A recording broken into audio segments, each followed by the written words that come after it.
Meus irmãos e minhas irmãs, meus amigos e minhas amigas, paz e bem para todos. Uma pergunta muito importante é por que nós precisamos pregar o Evangelho através das mídias sociais e da internet.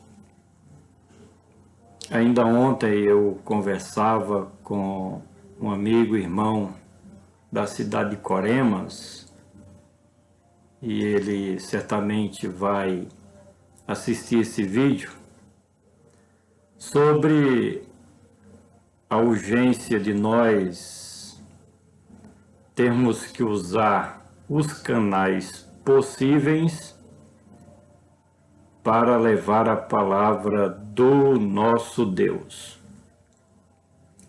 Já perdemos a conta de pessoas que, através das mídias sociais, têm ouvido as nossas mensagens. Quando morávamos na capital e fazíamos parte de vários programas, então tínhamos a possibilidade de alcançar muitas vidas com o Evangelho. Mas aqui no nosso interior, no sertão da Paraíba, as dificuldades são imensas para que possamos transmitir a palavra de Deus com grande alcance. Aí, voltando à pergunta, por que pregar o Evangelho através das mídias sociais?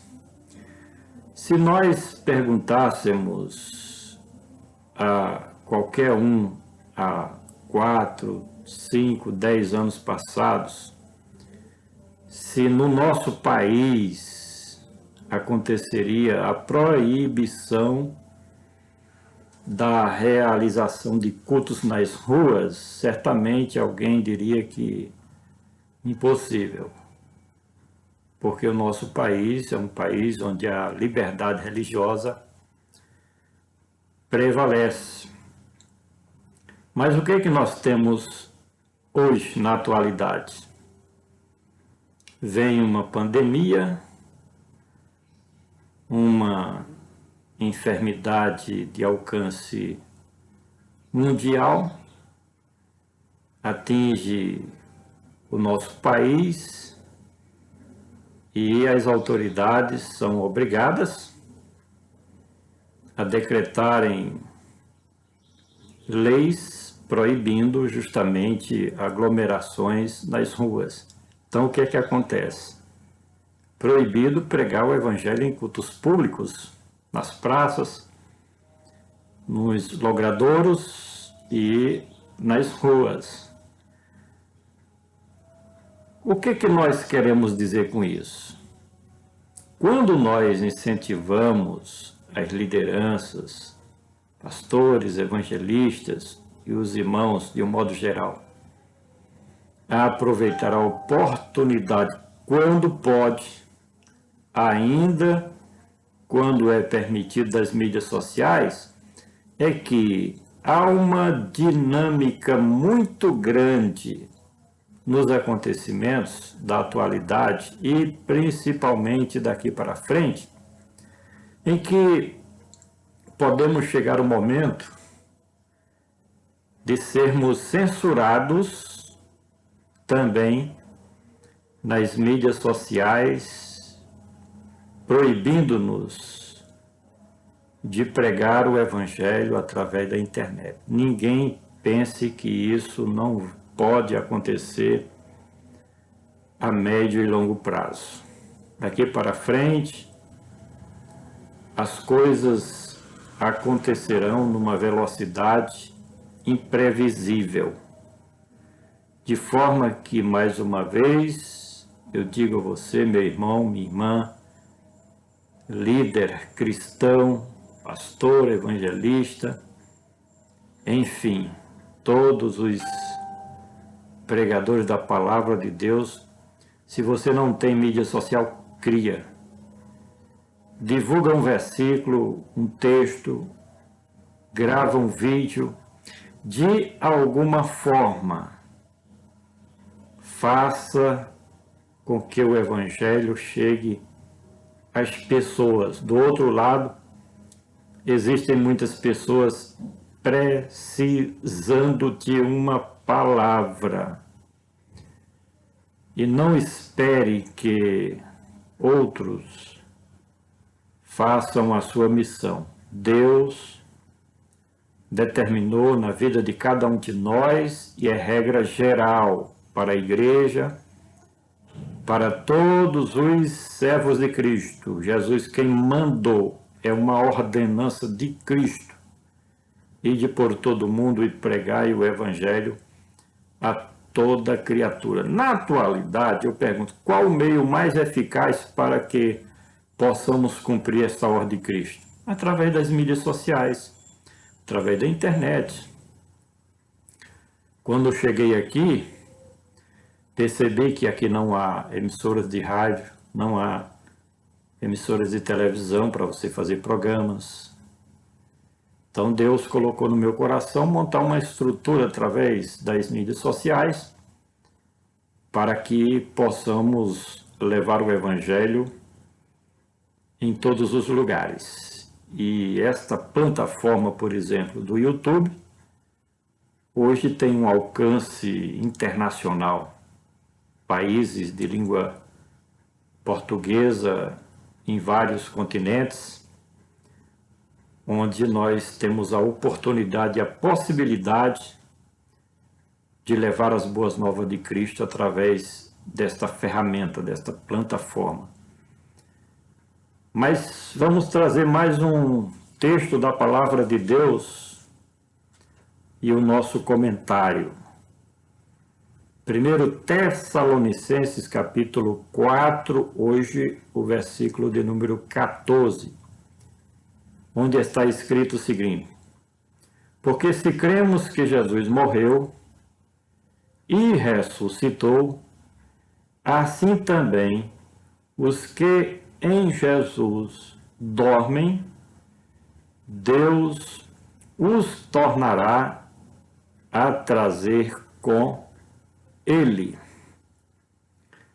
O apóstolo dos gentios, nesse texto, do versículo 13 ao 17, está falando sobre o futuro, mas também aponta para realidades da sua própria época.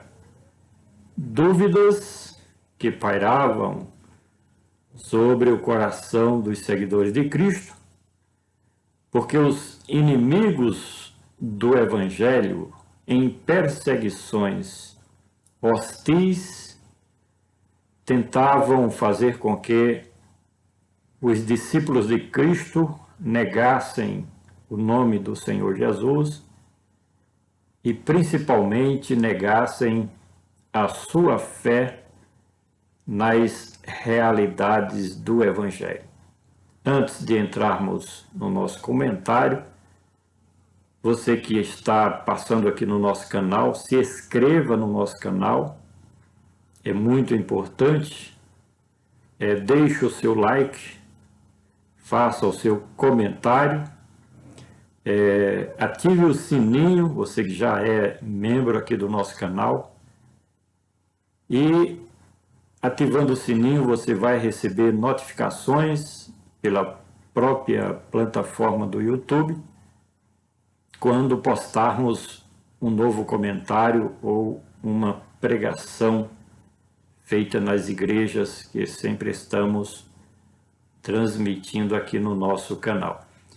E também solicitamos que você compartilhe o nosso material, os nossos comentários e pregações, as nossas publicações nas suas mídias sociais, nos grupos do WhatsApp do qual você faz parte, nos seus contatos de um modo geral. Vamos juntos contribuir para que o Evangelho do Senhor Jesus seja semeado nesses últimos dias.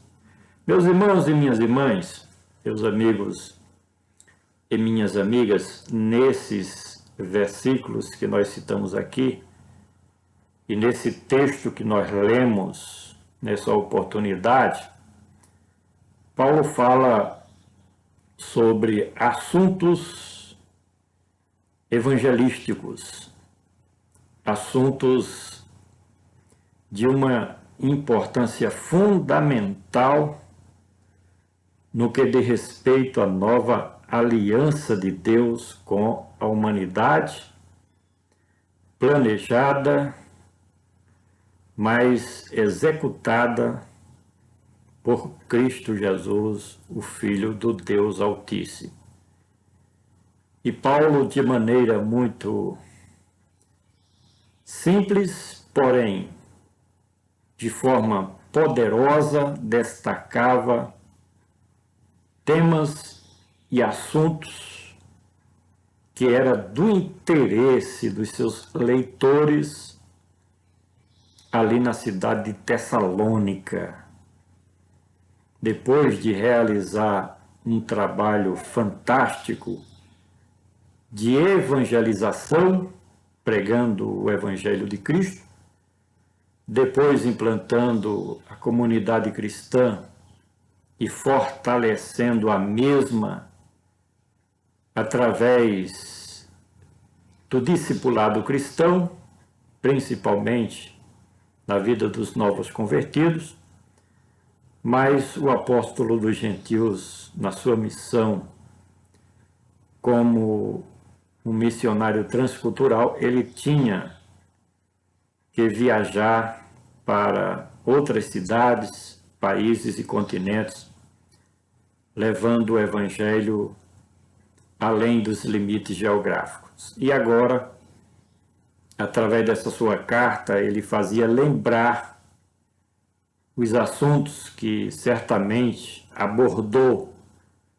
durante o período, o tempo em que esteve juntamente com os seus filhos na fé naquela cidade.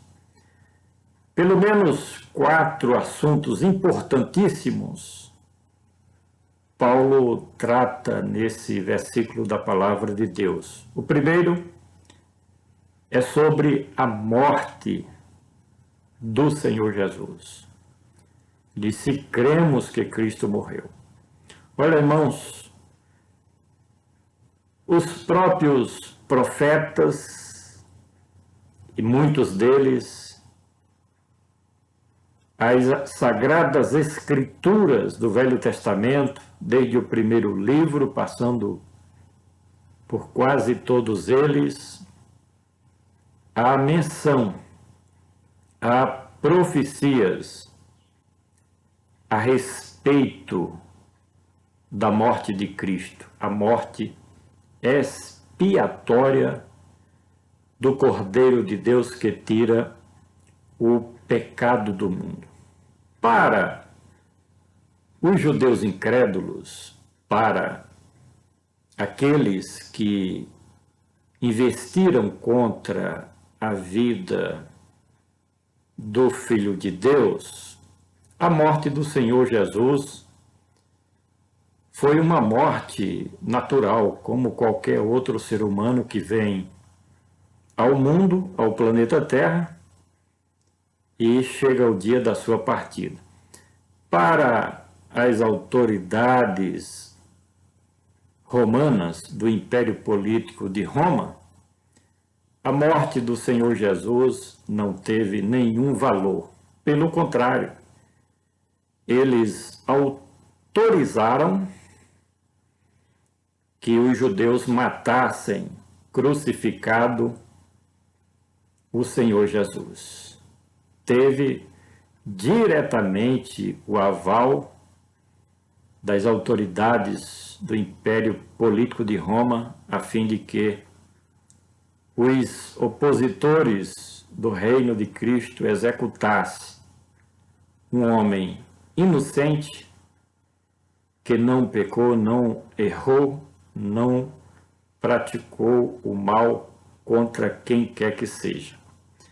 No entanto, de acordo com o plano de Deus, a morte de Cristo, ele expressa através do seu sacrifício, o Senhor Jesus, aquilo que já estava no cronograma das realizações do Criador de todas as coisas, a fim de redimir os pecadores. Desde a queda da raça humana, e você pode ler isso no capítulo 3 do primeiro livro da Bíblia Sagrada, do Gênesis, quando houve a queda ou a rebelião dos seres humanos contra o seu Criador, já havia a promessa que Deus enviaria um Salvador, um Redentor. E quando nós estudamos criteriosamente dentro desta pauta, os profetas, os salmos, enfim, grande parte do conteúdo literário do Velho Testamento, nós vamos encontrar inúmeras referências bíblicas falando justamente do porquê que Cristo teria que morrer crucificado para produzir a justificação do homem perante o seu Criador, de forma que a morte de Jesus para a igreja é a redenção, é a propiciação, é o sacrifício vicário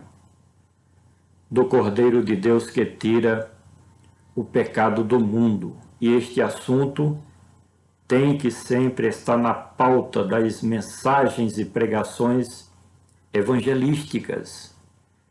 E Paulo, como um grande missionário transcultural, um verdadeiro evangelista, ele tratava deste assunto. Mas além da morte do Senhor Jesus, Paulo também fala sobre a ressurreição. Porque se não houvesse a ressurreição do Senhor Jesus, seria diferente para a história da humanidade. A ressurreição do Senhor Jesus foi um marco para a devida valorização do que é, em essência, a alma, a existência eterna do ser humano, de todos. Por isso que no versículo anterior, ou no versículo 13, o apóstolo trata daqueles que morreram sem esperança, que são justamente aqueles que não acreditam na sobrevivência da alma do ser humano após a morte biológica. Esses efetivamente não têm esperança. O incrédulo, o ímpio, o ateu, ele próprio se desvaloriza quando entende, quando defende e até crê que é igual a um animal. Morreu, tchau e bênção, acabou-se. Essa é a crença geral daqueles que não vivem conforme a mensagem do Evangelho, conforme a verdade da nova aliança de Deus com a sua igreja. Assim sendo, Paulo mostra que a ressurreição de Cristo trouxe à tona a bem-aventurança para os justificados, para os justos, mas também a responsabilidade para todos aqueles que não fazem aqui na terra a vontade de Deus. Por quê?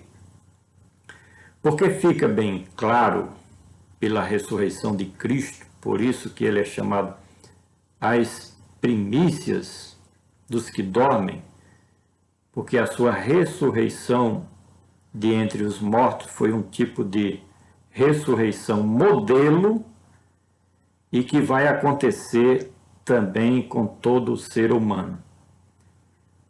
No que diz respeito aos ímpios, eles vão ressuscitar um dia, e a Bíblia diz que todos irão comparecer lá diante do trono branco, os ímpios, os incrédulos, os ateus, para prestarem conta dos seus feitos, das suas obras, das suas palavras, dos maus pensamentos, das suas ações maléficas contra Deus, contra si mesmo e contra o seu semelhante. Mas no que diz respeito à igreja é diferente. A ressurreição de Cristo foi a apresentação de um novo marco, de uma nova luz e da grande esperança. Sabe por quê? Porque a ressurreição de Cristo, ela mostra e nos faz crer que assim como aconteceu com o Senhor Jesus, vai acontecer com aqueles que são justificados pela obra redentora do Filho de Deus. Assim sendo, essa grande esperança, ela só surgiu a partir do momento que Cristo, como Senhor da ressurreição e da vida, ressurgiu ao terceiro dia dentre os mortos. De forma que, para a igreja primitiva, para as lideranças do cristianismo no seu primeiro século da era cristã, para o apóstolo Paulo, abordar este assunto da ressurreição de Cristo era fundamental. Por quê? Mostrava um novo tempo de ação na economia divina para com a humanidade. Essa esperança da ressurreição de Cristo, e aí é o terceiro assunto que Paulo aborda, quando ele diz assim: assim também os que dormem em Jesus. Olha, naquela época era grande o número daqueles que estavam sendo perseguidos pelo Império Romano, que estavam sendo mortos em perseguições por defenderem a fé cristã, por não negarem a fé em nosso Senhor e Salvador Jesus Cristo. E essas pessoas, de modo gratuito, estavam perdendo as suas vidas pelos inimigos do reino de Cristo. E os seus familiares choravam, sentiam tristeza pela separação dos seus entes queridos. Era terrível a amargura, os prejuízos, porque os cristãos, além de passarem por prisões, perseguições, seus bens eram confiscados, tomavam as suas propriedades, casas, bens, confiscados pelo Império Político de Roma, e por fim eram crucificados, mortos, humilhados, arrastados pelas ruas, jogados nas arenas para serem estraçalhados pelos leões, enfim, inúmeros métodos cruéis, horríveis, eram aplicados no sacrifício e na morte e no assassinato de muitos cristãos naquela época.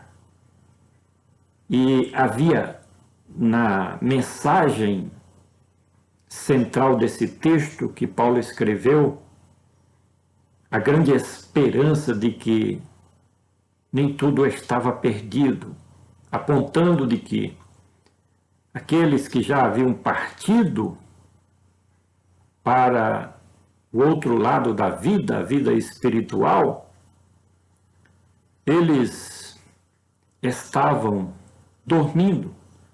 Ele diz assim, olha, os que dormem em Jesus não era propriamente uma morte, mas apenas o repousar, aguardando um novo dia, aguardando um novo horizonte, aguardando um novo momento. E a última mensagem, ele completa dizendo o seguinte, vou ler todo o versículo. Porque se cremos que Jesus morreu e ressuscitou, assim também os que em Jesus dormem, estão apenas dormindo, aguardado com Deus, no paraíso, numa região celestial, onde não tem dor, onde não tem lágrimas, onde não passam fome, onde a enfermidade não lhes atinge, a doença também não, sem problemas, não há dificuldades, paz, sossego, dormindo. Aí veja bem, assim também os que em Jesus dormem, Deus os tornará a trazer com Ele. O que Paulo estava falando nesta mensagem?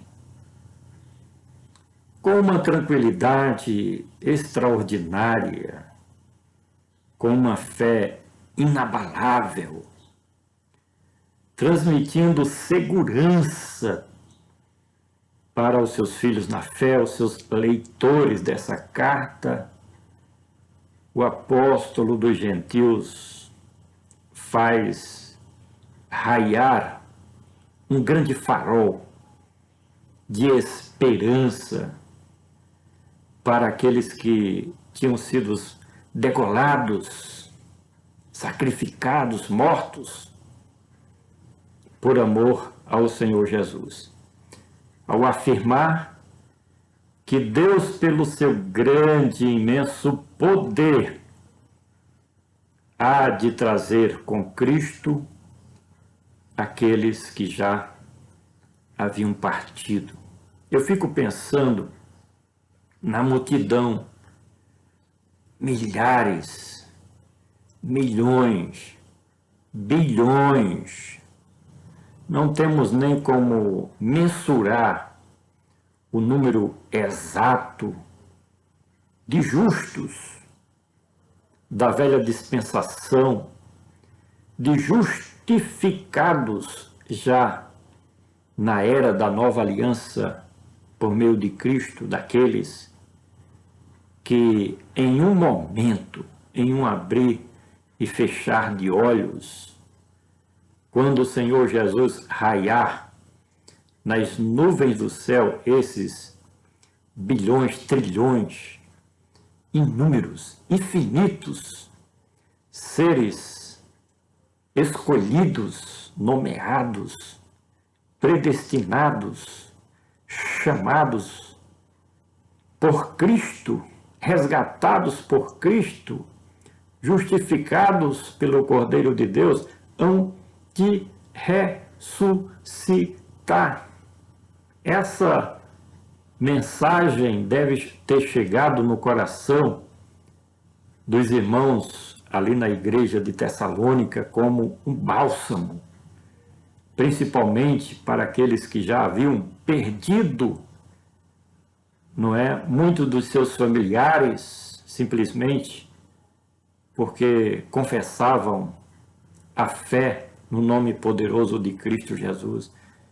E esta mesma mensagem tem atravessado séculos, confortando a todos aqueles que, por algum motivo, perderam familiares, pessoas queridas, porque tais pessoas pregavam o Evangelho, falavam das coisas de Deus e foram perseguidas e mortas pelos inimigos do Evangelho, pelos filhos das trevas, porque sempre haverá os filhos do diabo que perseguirão em todas as épocas, tempos e estações aqueles que são filhos de Deus, seguidores de Deus, evangelistas, pregadores do Evangelho das Boas Novas.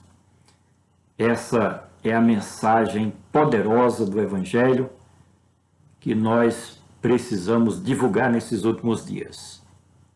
A morte de Cristo tem um valor imenso para a salvação de vidas.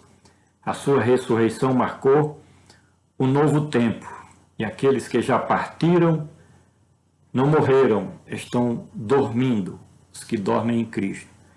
E estes mesmos hão de ressuscitar para a glória de Deus. Portanto, lê mais uma vez o texto, onde está escrito o seguinte: porque se cremos que Jesus morreu e ressuscitou, assim também os que em Jesus dormem, Deus os tornará a trazer com Ele. Solicitar a você que mais uma vez se inscreva aqui no nosso canal, dê o seu like, deixe o seu comentário, ative o sininho para receber novas notificações e compartilhe os nossos vídeos em suas mídias sociais, nos grupos do WhatsApp. Vamos juntos pregar o Evangelho de nosso Senhor e Salvador Jesus Cristo. Assim sendo, até o próximo comentário.